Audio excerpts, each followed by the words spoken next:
Shalom, bem-vindo ao canal Essência Judaica do Novo Testamento. O nosso tema de hoje é o que é o Evangelho? Qual a definição bíblica do Evangelho? Quando Yeshua disse para os seus discípulos pregarem o Evangelho por todas as nações, o que exatamente ele estava dizendo? Ao contrário do que muitos pensam, o Evangelho, o conceito do Evangelho não foi criado no Novo Testamento por Yeshua. O primeiro a falar de Evangelho foi o profeta Isaías. Também o profeta Nahum falou, e outras partes do Antigo Testamento também falam do Evangelho. Então vamos analisar tudo isso para entender o que é o Evangelho, o que isso significa na vida de cada um de nós e como ele deve ser pregado para as demais pessoas, conforme disse Yeshua, tá? Esse vídeo ele é absolutamente prático, não tem nada de teórico. A função desse canal é ensinar para você que frequenta uma igreja o contexto judaico, tá? O fator judaico que faz parte do Novo Testamento, que é um texto judaico escrito no primeiro século, tá? Dentro de uma realidade judaica do primeiro século. Sem esse conhecimento, é impossível entender as palavras de Yeshua e dos apóstolos. Estou colocando aqui embaixo meu perfil no Instagram também. Se você se interessa, por favor, assine o canal, que eu sempre venho com esses vídeos uma, duas vezes por semana, no mínimo, tá? Eu vou começar com a apresentação dos slides, para a gente não perder muito tempo. Qual é a definição bíblica do evangelho? Vamos começar, gente, com as palavras do próprio Yeshua, tá? E depois analisar o resto. Vou começar com Lucas 4:43, Yeshua dizendo: Ele, porém, lhes disse: Também é necessário que eu anuncie a outras cidades o evangelho do reino de Deus, pois para isso fui enviado. Então, Yeshua está dizendo: a parte central da minha missão é o evangelho, tá? A minha missão é centrada no evangelho. Vamos entender melhor o que é isso. Lucas 16:15. Então Yeshua lhes disse, ele está conversando com os fariseus, tá? Yeshua também era um fariseu. Então, para quem frequenta a igreja, isso é uma realidade meio chocante, tá? Mas Yeshua também era um fariseu. Ele tinha mesmo pensamento dos fariseus e era muito comum entre pessoas que tinham a mesma corrente de pensamento entrarem em discussão, tá? Mas o fato de que Yeshua era um fariseu é indiscutível, tá? A gente não vai tratar disso nesse vídeo, mas é indiscutivelmente ele era um fariseu. Vocês são os que justificam a si mesmo diante dos homens, mas Deus conhece seus corações, ou seja, ele está falando para alguns que são hipócritas. Pois o que é estimado entre os homens é detestável diante de Deus. A lei e os profetas foram proclamados até João. Desde então, o evangelho do reino de Deus está sendo pregado e todos se esforçam para entrar nele. Versículo 17: Mas é mais fácil passar o céu e a terra do que cair do um só traço da lei. Interessante, por que Yeshua está dizendo aqui que o evangelho está sendo pregado, mas nenhum traço vai sair da lei? Então, como nós vamos ver nos próximos slides, o evangelho não muda em absolutamente nada a Torá. O que Yeshua disse em hebraico é que nenhum Yod vai ser tirado da Torá. Yod é a menor letra do alfabeto hebraico, é o nosso apóstrofe em português, tá? Aquilo que é Yod. Vamos analisar isso melhor no próximo slide. Nas palavras de Paulo, Shaul, Romanos 1,16: Eu não me envergonho do evangelho, pois ele é o poder de Deus para salvar todos os que creem. Primeiro os judeus e também os não-judeus. Paulo está correlacionando evangelho com salvação. Quando Paulo diz primeiro os judeus e depois os não-judeus, não é uma questão de prioridade, tá? Nem de preferência. O que acontece é que Israel foi eleita a nação para receber os oráculos de Deus, para receber a Torá e a revelação de Deus e assim poder levar para o mundo.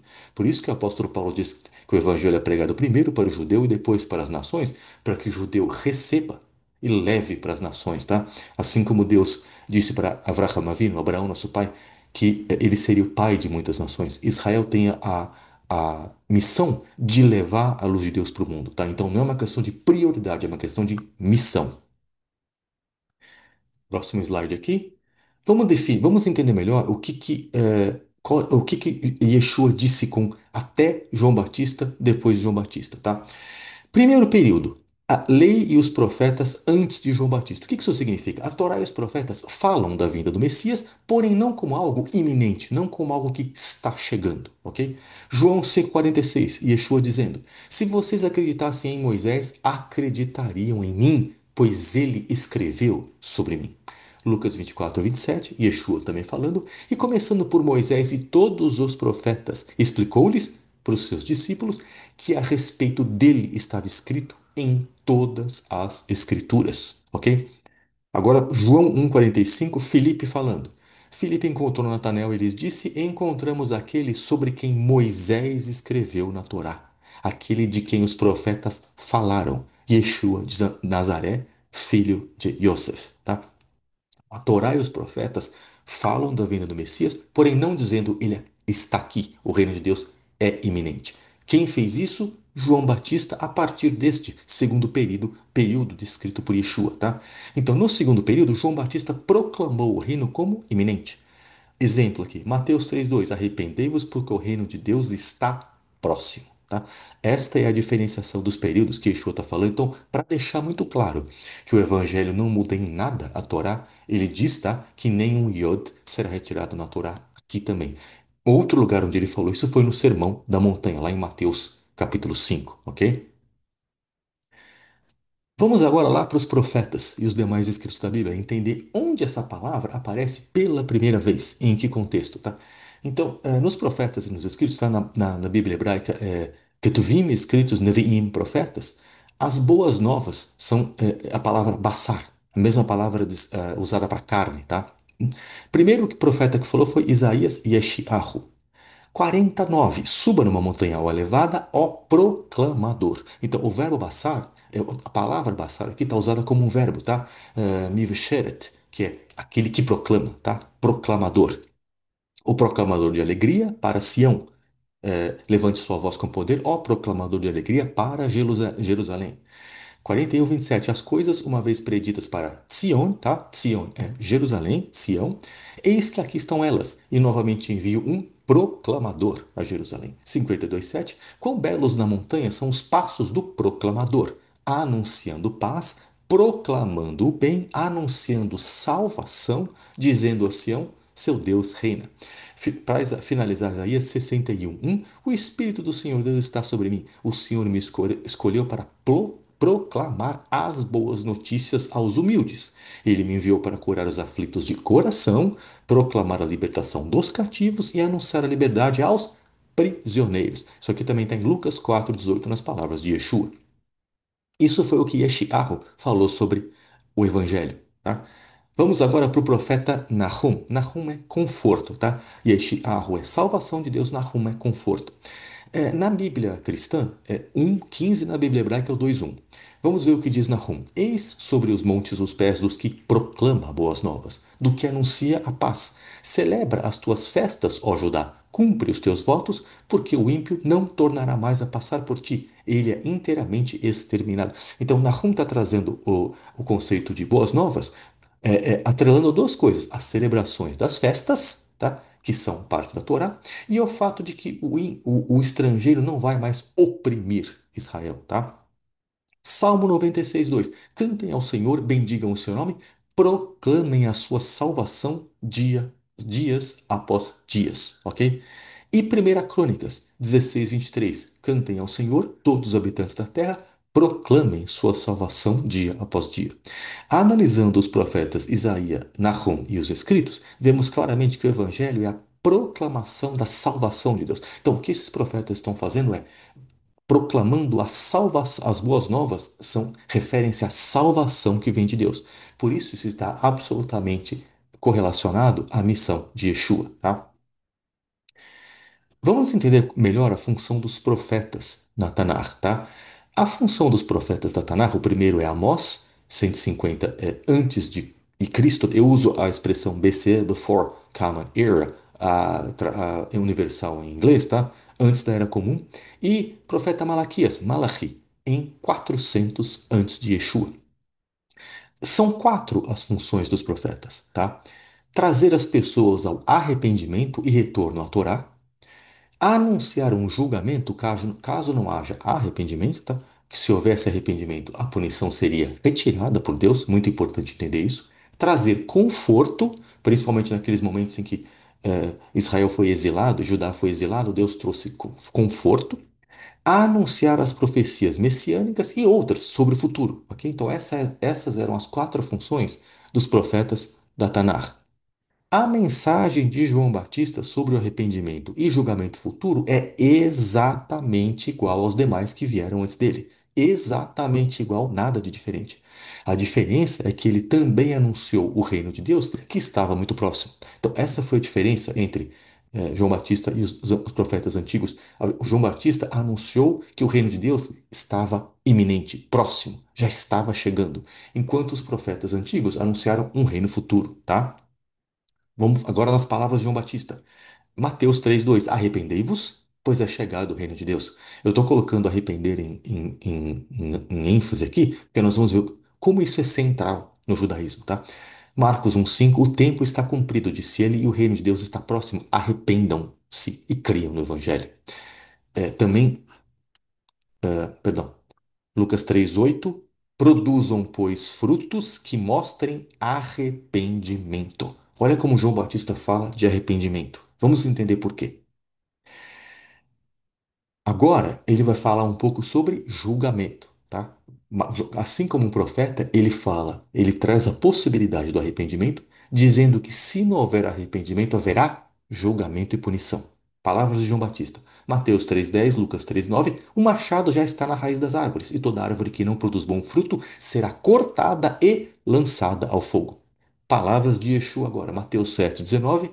Toda árvore que não dá bom fruto é cortada e lançada ao fogo.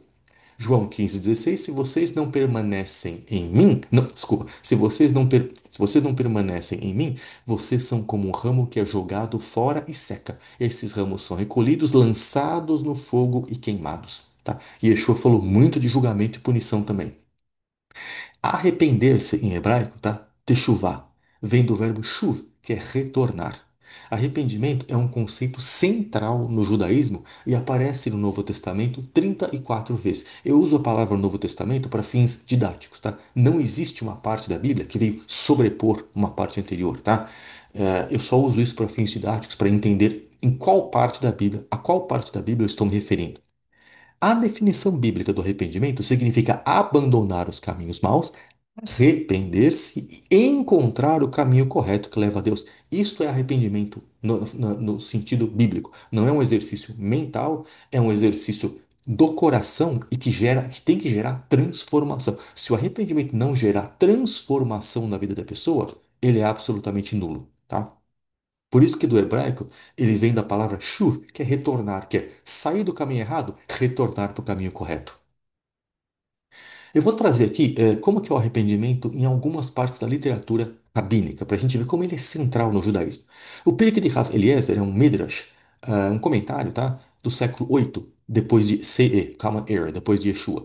7 coisas foram criadas antes da criação do mundo. São elas a Torá, o Gehinnom, que é o inferno, não é um inferno cristão é um inferno um pouco diferente, o Jardim do Éden, o Trono da Glória, o Templo, o arrependimento e o nome do Messias. Tá? Isso aqui não deve ser entendido literalmente, tá, gente? Mas é como é importante o arrependimento frente aos demais conceitos dentro do judaísmo. O Talmud, Berachot 34b, o Talmud foi composto entre os séculos 5 e 6. No lugar onde se encontram os penitentes, nem mesmo os justos de pleno direito se encontram. Como está escrito, paz, paz para quem está longe e para quem está perto. Paz e saudação são estendidas primeiro para quem está longe, o penitente, e somente depois a paz é estendida para quem está perto, o justo de pleno direito. Quer dizer, aquela pessoa que se arrepende, o Talmud entende, esses sábios entendem que ele está num estágio melhor daquele que nunca cometeu um erro para se arrepender. Um pouco do misticismo judaico, o Zohar, tá? Composto no século XIII, no Parashá Mishpatim, mesmo quando o santo decreta solenemente contra alguém, ele perdoa completamente onde há um arrependimento perfeito.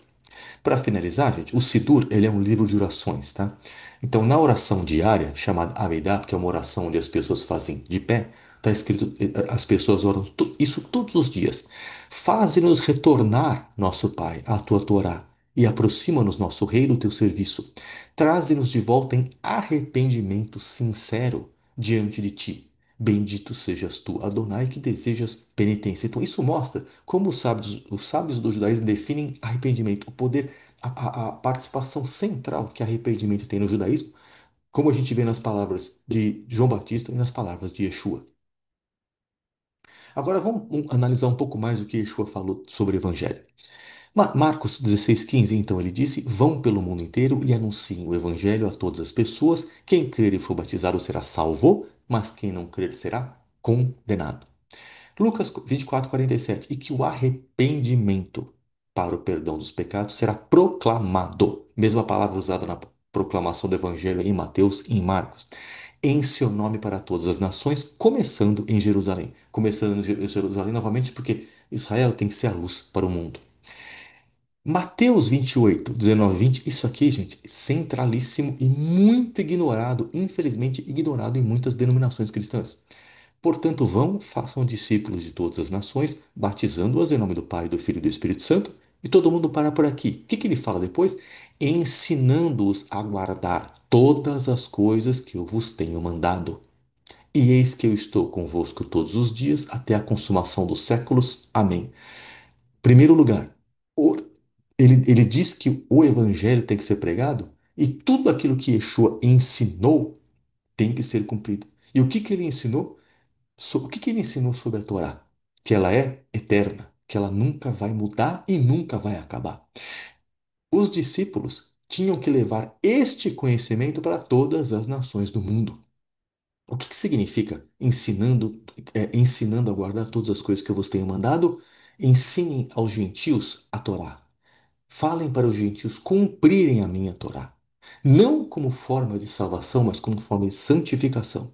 E Yeshua fez o sacrifício por todos nós, pela fé, nele nós temos salvação. Depois da fé vem o quê? A santificação, como nós vamos ver nos próximos slides. Então, por isso ele disse, ensinando-os a guardar tudo que eu vos tenho ensinado, ok? A gente vai analisar o que acontece após a salvação. Então, não existe arrependimento sem retorno. Não existe retorno sem obediência. O processo de arrependimento nos faz mudar de direção e nos leva à obediência a Deus. E não existe obediência sem a Torá. Não existe justiça. A definição bíblica da justiça é obediência a Deus. E obediência a Deus não existe sem obedecer a sua lei. Vamos ver o que Yeshua fala nos próximos slides aqui. Olha só.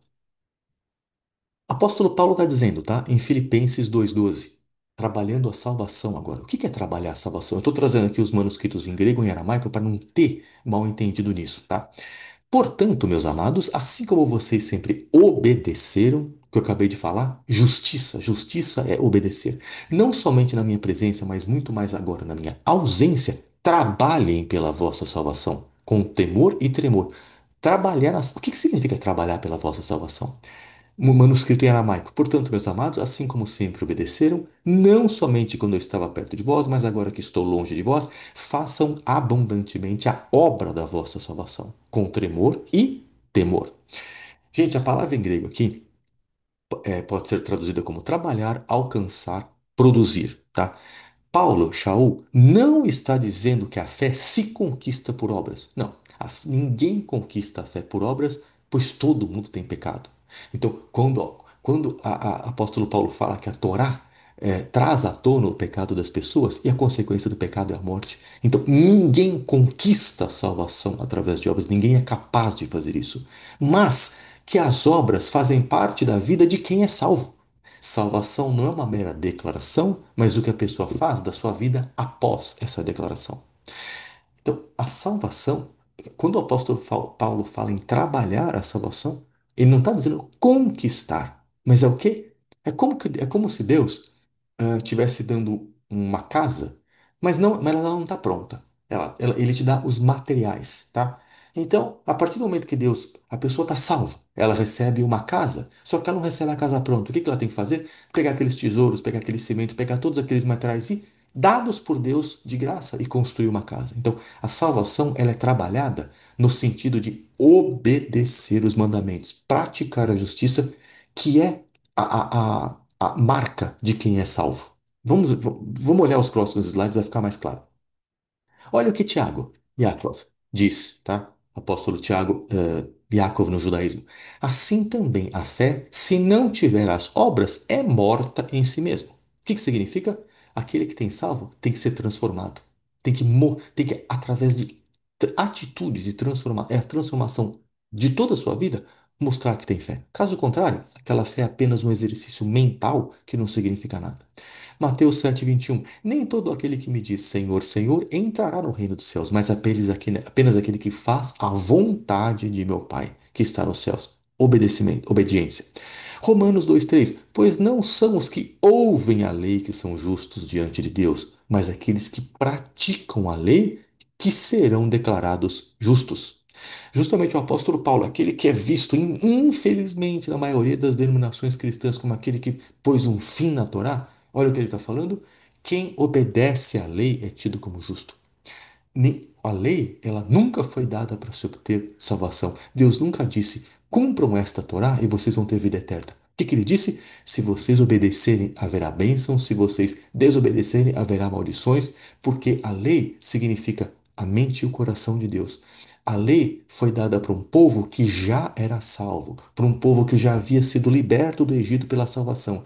A lei foi dada para santificação, para que as pessoas possam viver de acordo com a mente e o coração de Deus. Isso que é a Torá. Não um objeto de salvação, mas uma fonte de uma fonte de santificação, ok? E justo no judaísmo, tzedakim, o tzadik, tá? Que vem de tzedak, a justiça, tzadik no judaísmo, que o apóstolo Paulo está falando, é só aquele que obedece à lei. João 14:15. Se me amam, guardem os meus mandamentos. Não é guardar para ser salvo, é guardar por amor. 1 João 2,3,5. Nisto sabemos que o conhecemos.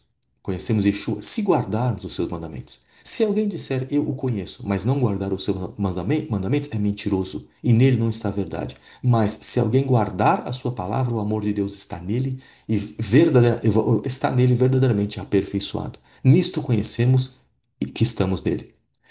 1 João 5,3. Porque este é o amor de Deus, que guardemos os seus mandamentos. E seus mandamentos não são penosos. Ao contrário do que muita gente fala, a Torá não é penosa. Deus disse lá em Deuteronômio que a Torá não é penosa. João está dizendo aqui, seus mandamentos não são penosos. Quem o amor por Yeshua tem que ser traduzido em obediência à lei que o próprio Yeshua ensinou e veio defender, ok? O que nós podemos concluir desse vídeo, gente? O Evangelho não é um conjunto de ensinamentos que superou ou excluiu a lei de Moisés ou qualquer outro ensinamento do Velho Testamento, Tanakh, como nós chamamos no judaísmo. Também não é um conceito criado pelos autores do Novo Testamento. Trata-se da proclamação, anúncio da salvação de Deus, que só pode ser alcançada pela expiação dos pecados conquistada por Yeshua em seu único e eterno sacrifício. Yeshua comandou seus discípulos a anunciarem essas boas novas a todos, conforme Deus estabeleceu através dos profetas. Ao fazer isso, Yeshua também comandou seus discípulos a ensinarem tudo o que ele os havia ensinado, ou seja, ter a Torá escrita em cada coração. Através da obra do Espírito Santo, obedecendo os mandamentos, ok?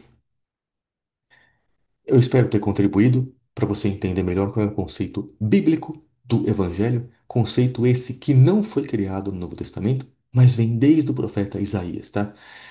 O Evangelho tem que ser pregado e pregado junto com obediência e junto com tudo aquilo que ele significa, ok? Trazendo uma total transformação na vida da pessoa. Não é uma declaração, uma mera repetição que faz a pessoa ser salva, é o que ela vai fazer após essa declaração. Como que a vida dela vai ser transformada após essa declaração? Obrigado por ter assistido. Por favor, compartilhe esse vídeo com as pessoas que você conhece, que frequentam a igreja. Até a próxima. Muito obrigado. Shalom.